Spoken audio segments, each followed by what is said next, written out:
ഇതെന്ത് സംഭവം എന്ന് മനസ്സിലായ? Haleem seed milk. ഞാനും ഫസ്റ്റ് ടൈം ഈ സീഡിനെ പറ്റിയിട്ട് കേൾക്കുന്നത്. ഇത്രയും കാലമായിട്ടും ഇത്രയെല്ലാം ഹെൽത്ത് ബെനിഫിറ്റ്സ് ഉള്ള സീഡിനെ പറ്റിയിട്ട് അറിയാണ്ട് പോയല്ല നമുക്കൊരു ബേജാറുണ്ട്. അപ്പോൾ നമ്മൾ പറഞ്ഞു വന്നത് ഈ സീഡിനെ പറ്റിയിട്ട്. ഹലീം സീഡ്, ആശാളി വിത്ത്, റെഡ് സീഡ്, അങ്ങനെ കുറേ പേരുണ്ട് ഇതിൽക്ക്. ഞാനും ഒരു പേരിട്ട് ഇതിൽക്ക് മാജിക് സീഡ് എന്ന് പറഞ്ഞിട്ട്. കാരണം അത്രയും ഹെൽത്ത് ബെനിഫിറ്റ്സ് ഉണ്ട് ഇതിൽക്ക്. പറഞ്ഞെങ്ങൊന്നും തീരൂല ഈ വീഡിയോയിൽ. അപ്പോൾ എഴുത്തും വായനയെല്ലാം അറിയുന്നവർ ക്യാപ്ഷനിൽ വായിച്ചാലും മതി, ഞാൻ അവിടെ കൊടുക്കാം അതിൻ്റെ ഫുൾ ഡീറ്റെയിൽസും കാര്യമെല്ലാം. അപ്പോൾ 2-3 ഹെൽത്ത് ബെനിഫിറ്റ്സ് എല്ലാം ഞാൻ വീഡിയോൻ്റെ ലാസ്റ്റ് പറയാം. ഇത് കാണാൻ ചിയാ സീഡ്, ഫ്ലാക്സ് സീഡ് പോലെല്ലാം ഉണ്ട്.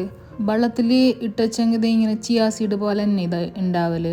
ഈ പാലുണ്ടാക്കാൻ 1 ഗ്ലാസ് വെള്ളം തിളക്കുമ്പോൾക്ക് ഹലീം സീഡ് ഇട്ട് കൊടുത്തിട്ട് അതിലേക്ക് നമുക്ക് മധുരത്തിന് ആവശ്യമുള്ള ജാഗറിയ അല്ലെങ്കിൽ ഷുഗറാ നിങ്ങൾക്ക് ഇഷ്ടമുള്ളത് ആഡ് ആക്കാം. ഹണി യൂസ് ആക്കുന്നെങ്കിൽ ഹണിയും യൂസ് ആക്കാം.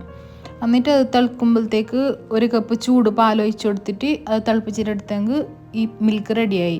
ഇറഗുലർ പീരിയഡ്സ് ഉള്ളവർക്കെല്ലാം ഇത് നല്ലത് കുടിച്ചെങ്കിൽ റെഗുലർ ആവാൻ വേണ്ടിയിട്ട്. സ്കിന്നിന്, ഹെയറിന് എല്ലാം ഇത് നല്ലത് തന്നെ. അയൺ ഡെഫിഷ്യൻസി ഉള്ളവർക്കും അവർക്കും കുടിക്കാം. PCOD ഉള്ളവർക്കും ഇത് ഹെൽപ്ഫുൾ ആവും. അപ്പോൾ നിങ്ങൾക്ക് ഹെൽപ്ഫുൾ ആവുമെന്ന് വിചാരിക്കുന്നവർക്ക് ഷെയർ ആക്കിയിട്ട് കൊടുക്കുകയും